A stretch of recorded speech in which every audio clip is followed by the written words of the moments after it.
Bismillahirrahmanirrahim. Assalamualaikum warahmatullahi wabarakatuh. Selamat malam rekan-rekanku semuanya. Apa kabarnya pada malam hari ini? Semoga rekan-rekanku semua dalam keadaan sehat sehingga kita dapat bertemu meskipun pertemuan lewat tatap maya, pertemuan lewat kuliah daring.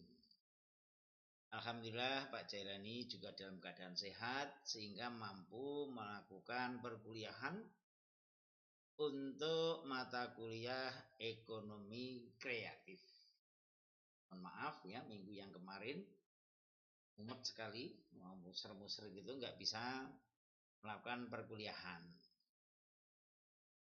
Baik rekan-rekanku semuanya, untuk pertemuan pada kali ini kita masuk pada pertemuan yang ke-14. Pada pertemuan 14 ini kita mengambil materi pokok tentang membangun industri kreatif bagi generasi milenial.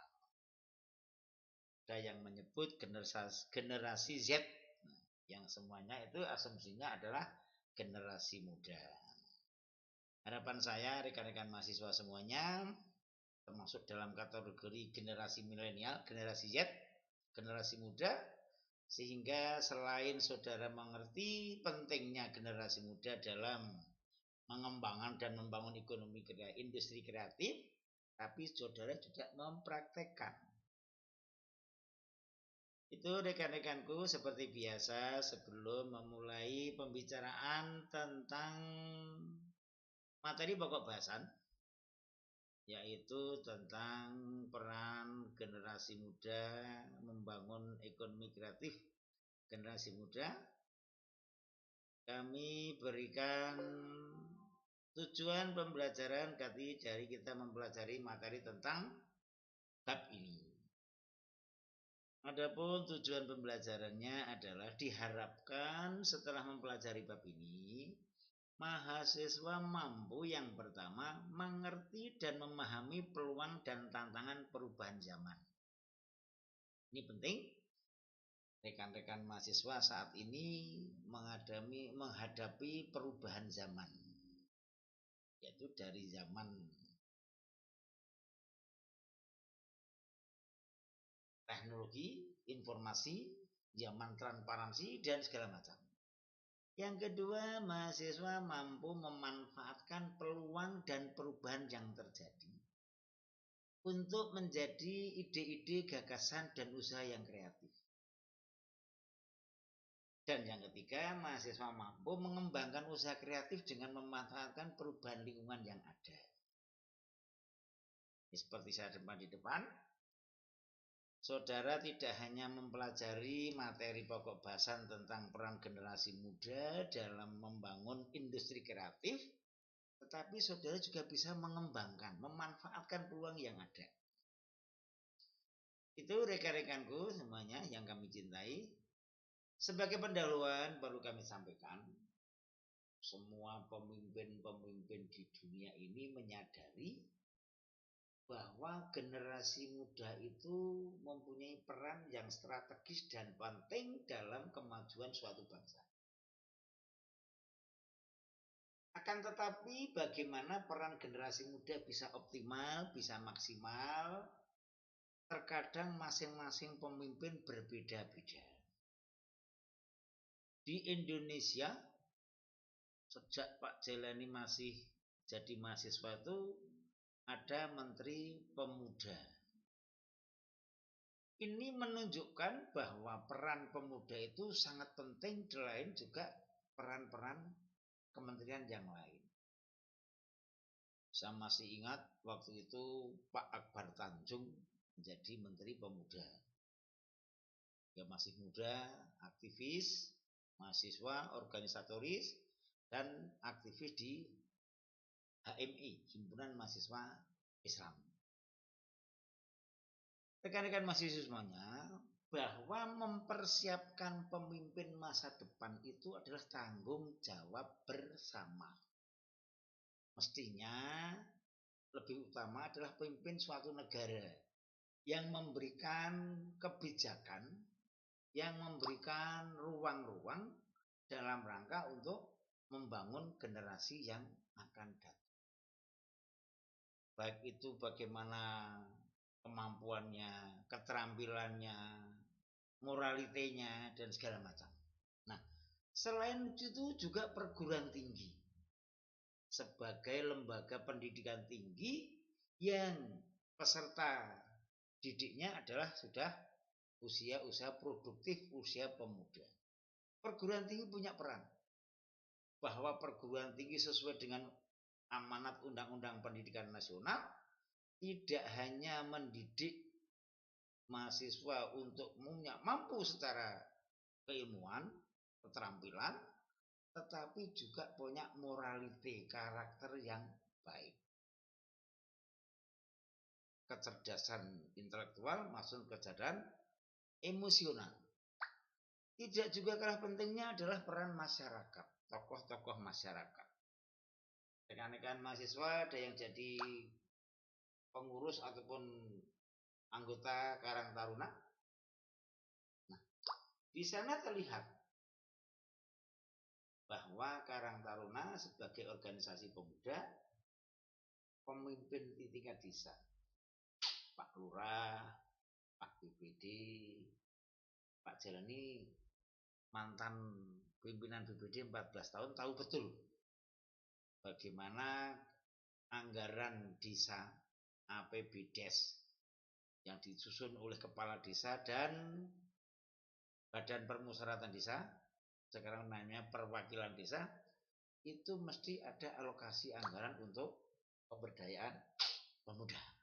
Inilah pentingnya generasi muda, generasi milenial dalam pembangunan suatu bangsa. Peran generasi ini sangat signifikan, sangat strategis, dan sangat menentukan. Kita melihat situasi saat ini ya di sekeliling kita, di kampus-kampus maupun di lingkungan masyarakat, bagaimana generasi yang sukses, bagaimana generasi muda yang selamat dari cobaan, dari godaan, dari pengaruh-pengaruh lingkungan sosial yang kurang baik. Peran generasi muda sangat-sangat penting, termasuk juga peran generasi muda dalam pengembangan ekonomi kreatif. Generasi muda dengan segala konsekuensi positifnya, usia masih produktif, energik, kesempatan masih terbuka, dan peluang-peluang masih terbuka lebar. Nah, ini perlu kita arahkan, perlu kita salurkan untuk membangun kreativitas dan inovasi dari pemuda, agar apa? Agar bermanfaat untuk masa depannya, bermanfaat untuk dirinya, bermanfaat untuk bangsa dan negara. Nah, peran pemuda dalam berbagai hal, Anda bisa lihat dalam organisasi politik juga ada seksi atau divisi kemudaan. Organisasi keagamaan, apakah itu organisasi NU, organisasi Muhammadiyah, ada pemuda Muhammadiyah, ada pemuda NU. Disinilah sebagai wujud pentingnya generasi muda. Dengan demikian, kreativitas dan inovasi pemuda masih sangat terbuka.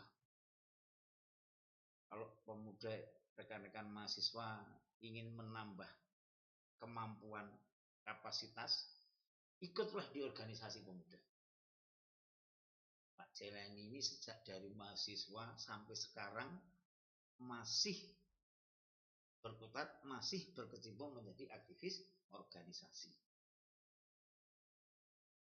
Baru kemarin saat dipanggil oleh Pemda disuruh menjadi narasumber, ternyata pelaku-pelaku pesertanya adalah pemuda. Di sana untuk mendorong para pemuda dalam membangun kewirausahaan.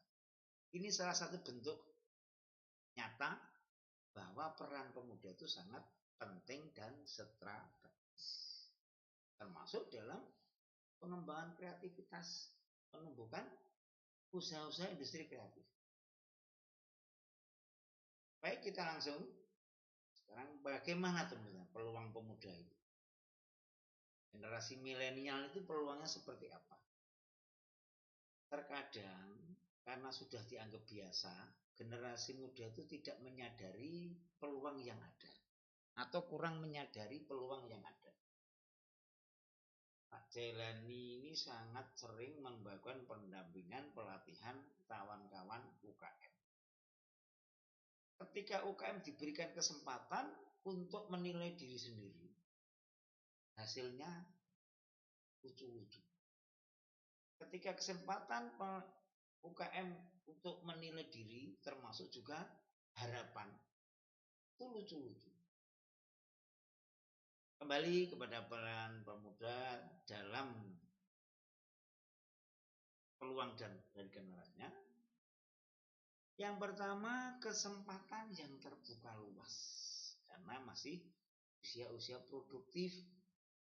Kalau kesempatan usia produktif disalurkan kepada sesuatu yang positif, yang kreatif, yang inovatif, bagus.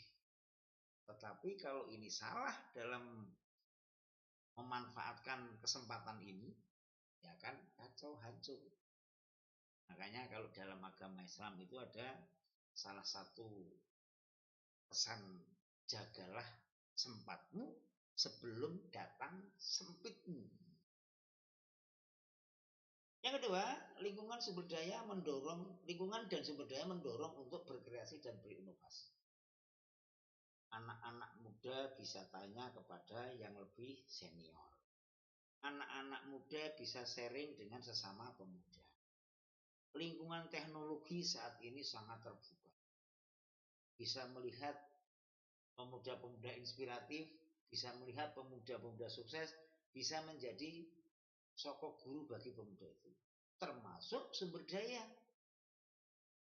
internal pemuda itu masih sehat semua.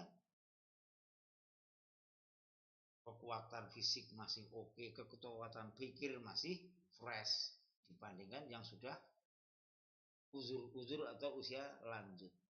Jalannya sudah nggak bisa jejak, pikirnya juga nggak bisa runtut seperti pemikiran anak. Yang ketiga, sosial kapitalnya sangat banyak dan perlu dioptimalkan.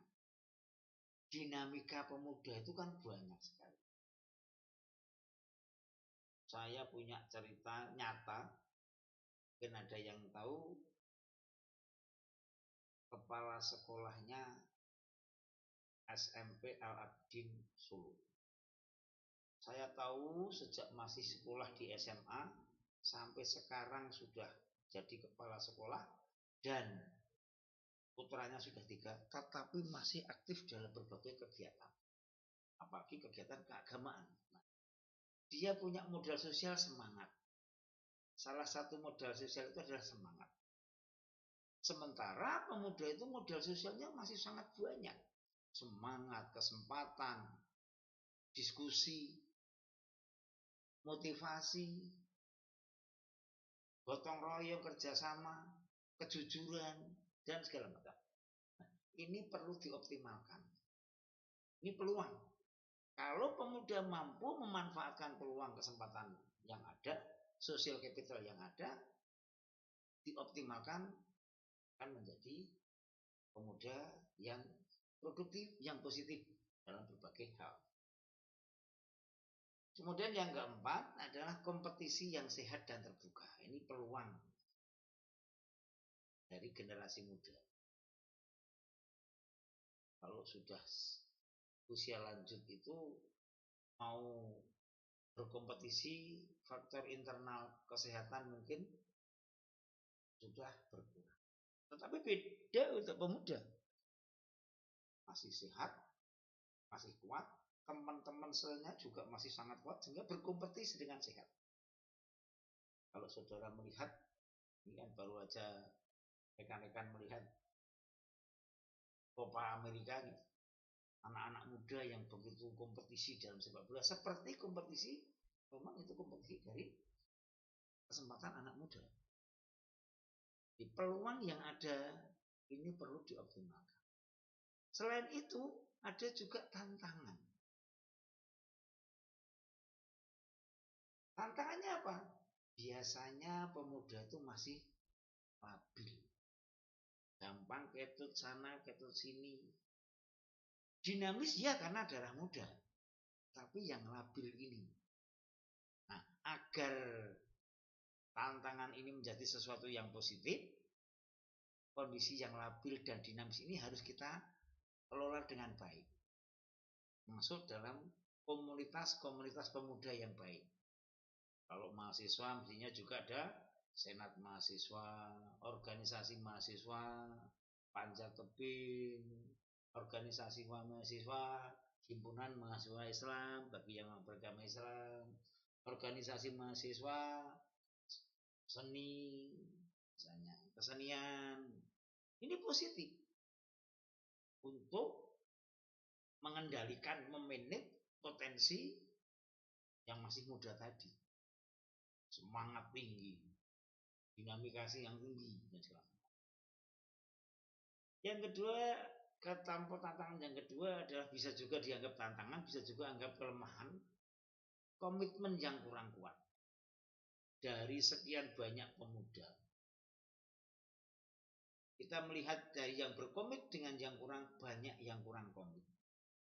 Kita bisa melihat dari sekian banyak pemuda yang ada di sekeliling kita atau di kampus kita, komitmen terhadap tugas, komitmen terhadap tanggung jawab sebagai mahasiswa juga masih bisa dihitung. Yang ketiga, tantangannya adalah sudah goyah, hampir sama dengan yang nomor 1, dan kurang konsisten. Terbukti, saya punya kisah nyata begitu ya, ada rekan mahasiswa itu yang dia semangat untuk bekerja. Ternyata kerjaannya itu tidak satu ditekuni, tapi mudah bergerak-gerak. Jual ini, ganti jualan itu, pindah ke perusahaan, pekerjaan di perusahaan, dan katanya malah tidak ada hasil yang maksimal. Dan yang keempat, tantangannya adalah mudah terpengaruh lingkungan sosial, apalagi saat ini ya, media sosial sangat terbuka, sangat luas. Kalau tidak punya dedikasi, tidak punya komitmen yang tinggi, yang kuat, akan terpengaruh. Wah di sana, padahal belum tentu cocok dengan kita. Wah di sana gini, belum tentu cocok dengan kita. Kita hanya lain. Dari dua ini, peluang maupun tantangan, saya ingin mengajak rekan-rekan mahasiswa untuk berpikir ke arah kepada yang kreatif. Sebelum kami lanjutkan, seandainya ada yang bertanya, monggo silakan, kami berwaktu. Go.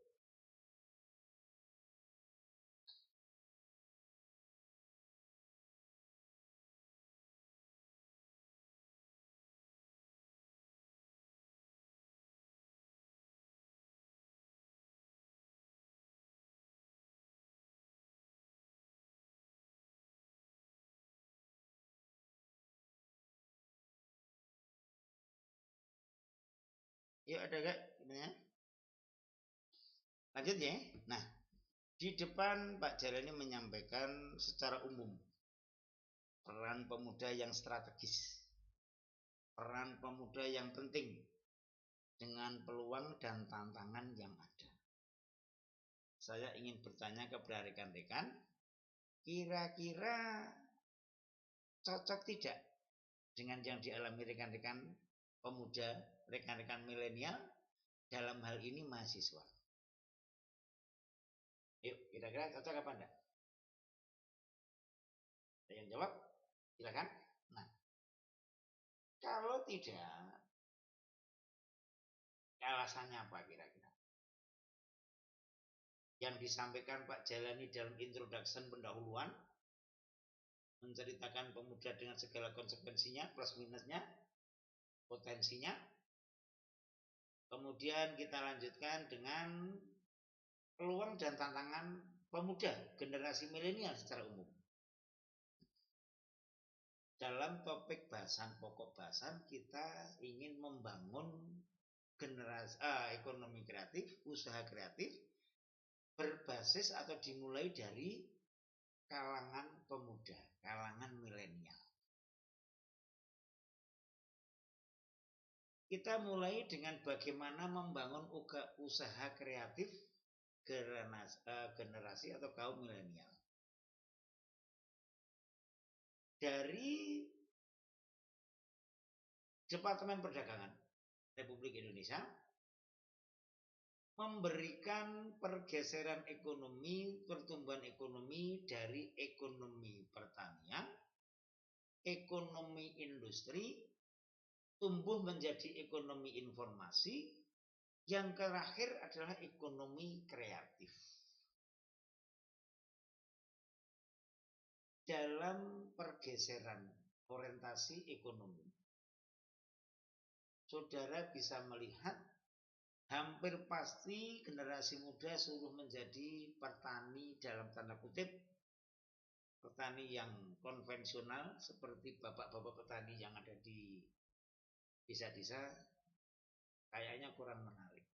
Ada satu dua yang masih ataupun mau bergerak di bidang pertanian. Salah satu kawan adalah kawan kuliah saya dulu. Dia kuliahnya di ekonomi tetapi menjadi pedagang melon, pertanian melon sejak mahasiswa sampai sekarang. Kemudian ekonomi pertanian ternyata kurang begitu menjanjikan. Lahan pertanian yang semakin sempit, jumlah penduduk yang semakin besar, tanpa ada teknologi terobosan yang bagus, yang baru, sulit untuk mengembangkan ekonomi pertanian. Masuklah gelombang yang kedua, ekonomi industri. Industrialisasi yang sedemikian rupa, mesin-mesin otomatis, mesin-mesin produksi yang semakin canggih, yang semakin otomat, sehingga ekonomi yang berbasis industri berkembang dengan cepat. Tetapi faktanya akhir-akhir ini banyak sekali industri-industri tekstil di Indonesia yang tutup, yang gulung tikar, banyak terjadi PHK. Gelombang selanjutnya adalah ekonomi informasi, di mana ekonomi berbasis informasi yang mungkin juga saat ini kita jalani, kita lakukan. Bagaimana orang mau beli es teh aja cukup dengan Grab, cukup dengan manggil melalui media sosial. Bagaimana toko-toko online terbuka di mana-mana. Ternyata ekonomi informasi ini juga masih banyak kekurangan kendalanya. Kemudian iya, efektivitas iya. Tapi ternyata masih ada juga hambatan kendala di sana. Nah, gelombang yang ketiga adalah ekonomi kreatif, di mana ekonomi kreatif bersumber pada kekayaan intelektual.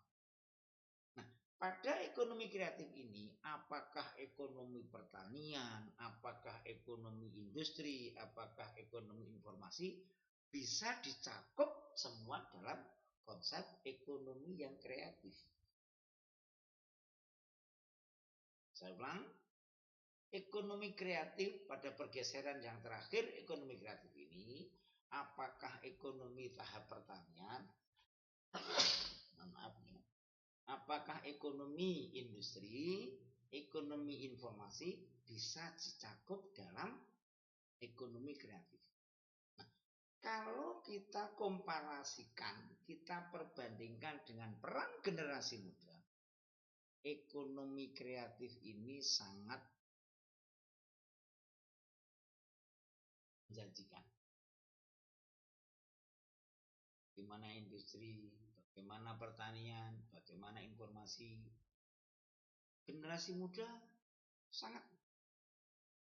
Nah, Artinya apa? Bahwa generasi muda yang masih sangat energik, usia-usia produktif, badannya kuat sehat, pikirannya juga masih kan untuk membangun ekonomi kreatif, di mana ekonomi yang berkelanjutan dari ekonomi pertanian sampai pada ekonomi informasi, tepat sekali untuk dikuasai, dikembangkan, dan dipegang oleh generasi milenial.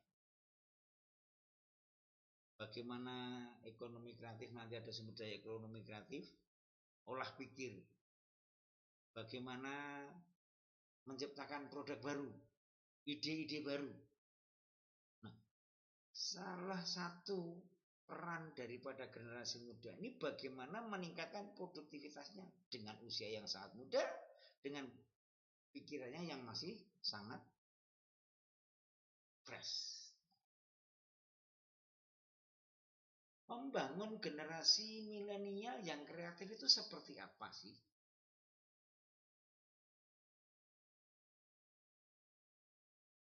Radio Lovett menyatakan kreativitas adalah berpikir sesuatu yang baru dan menjadikan produk-produk itu yang baru.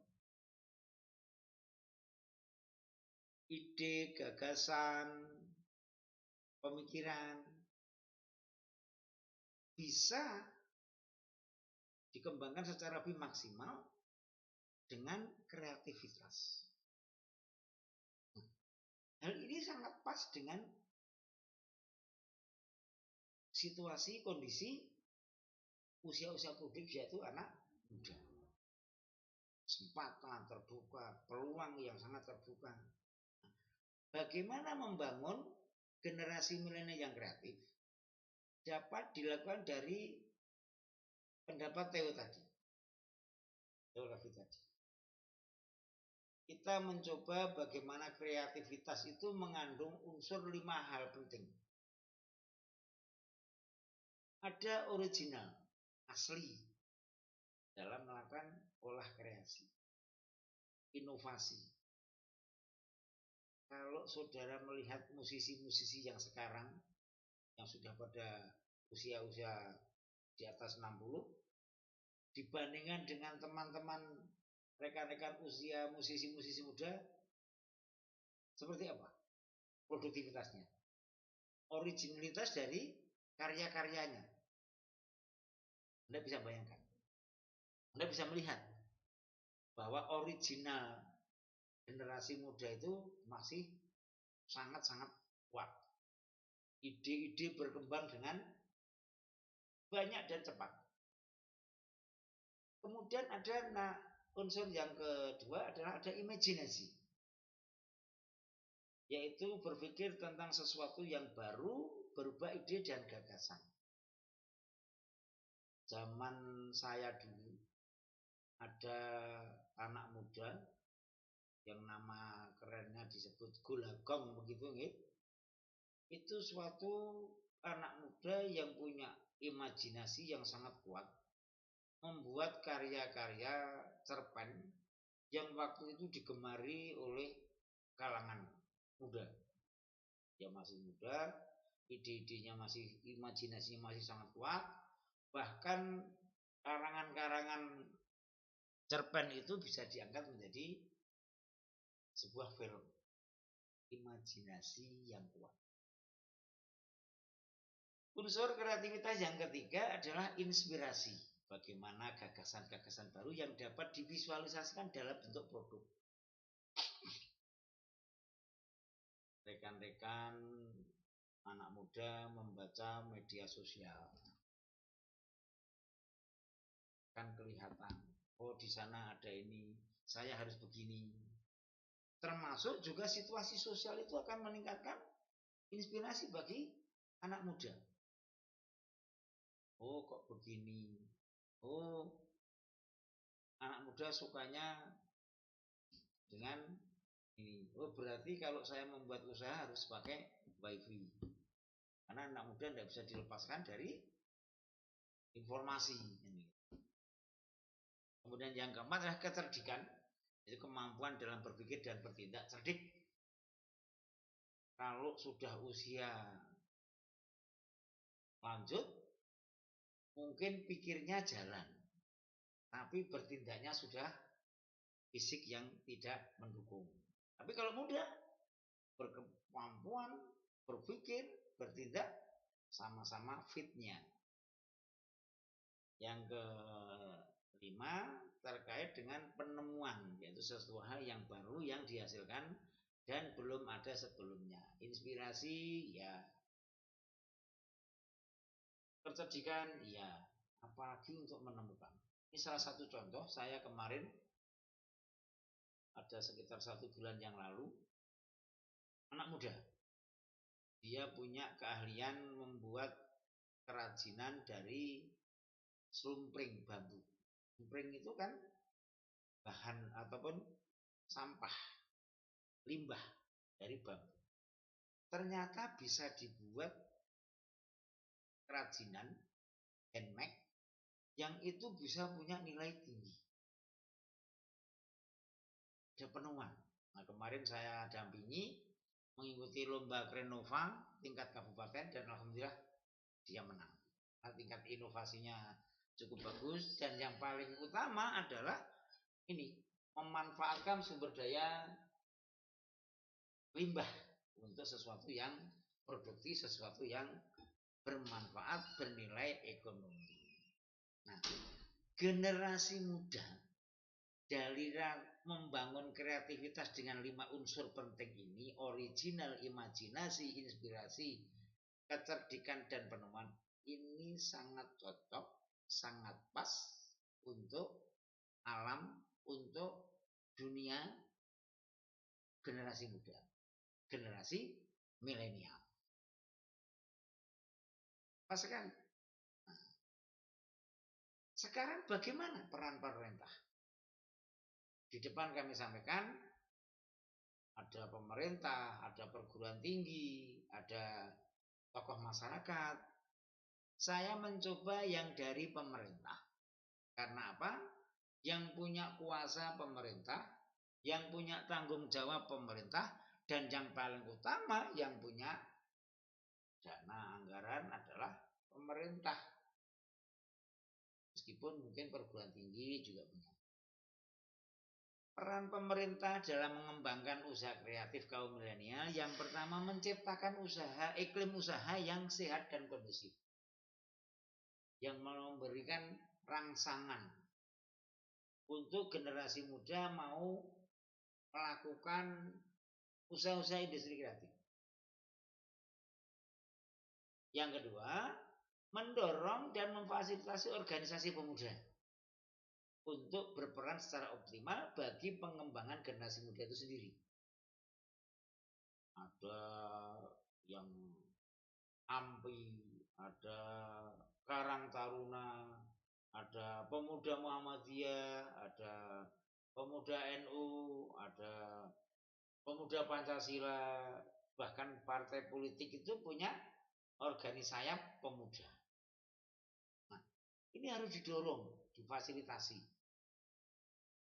Mungkin peningkatan kapasitas, pelatihan peningkatan kapasitas. Mungkin pelatihan dinamika kelompok berorganisasi. Mungkin ke pelatihan motivasi dan segala macam.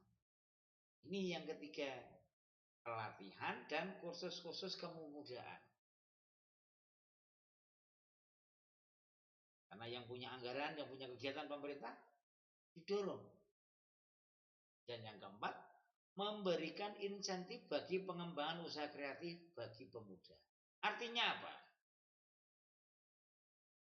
Dibuat semacam tadi, saya ceritakan tadi, lomba Krenova misalnya. Lengkap pemuda. Lomba membuat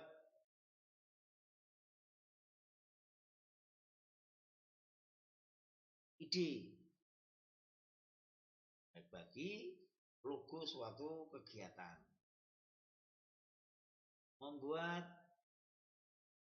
kerajinan, yang berorientasi pada pemuda. Dan yang terakhir, peran pemerintah dalam hal mendorong pengembangan usaha pemuda adalah melakukan monitoring atau pendampingan. Karena tidak ada artinya menciptakan iklim, mendorong, mengadakan pelatihan maupun insentif kalau tidak ada monitoring dan pendampingan. Ya ketika dibuat kegiatan ya jalan, tapi ketika sudah selesai ya selesai gitu. Harapan kita kan continue berkelanjutan sampai berdaya pemuda itu. Sampai di sini ya ditanyakan dulu, silahkan monggo. Kami beri kesempatan rekan-rekan mahasiswa semuanya, monggo. Kalau ada yang ditanyakan sebelum kami tutup pertemuan pada kali ini.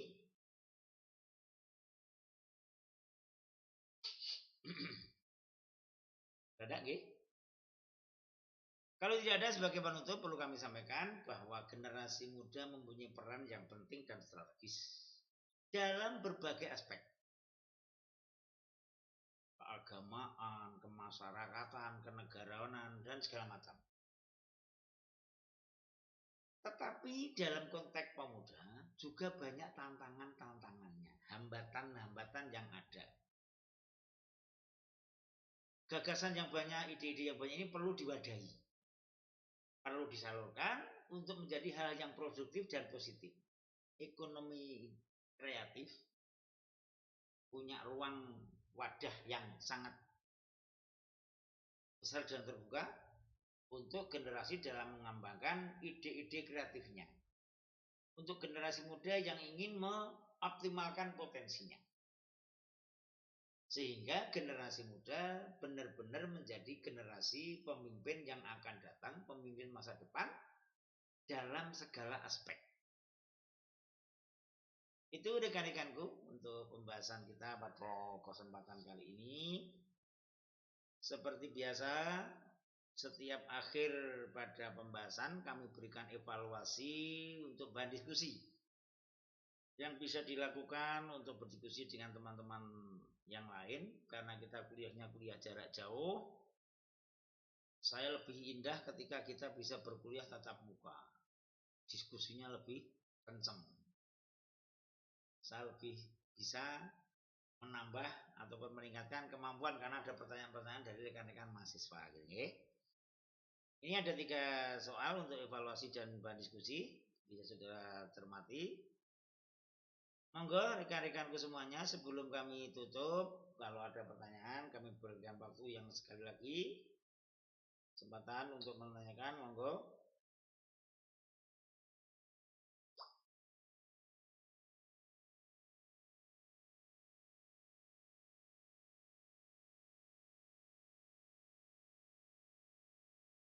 Kalau tidak ada, saya cukupkan pertemuan kita kali ini.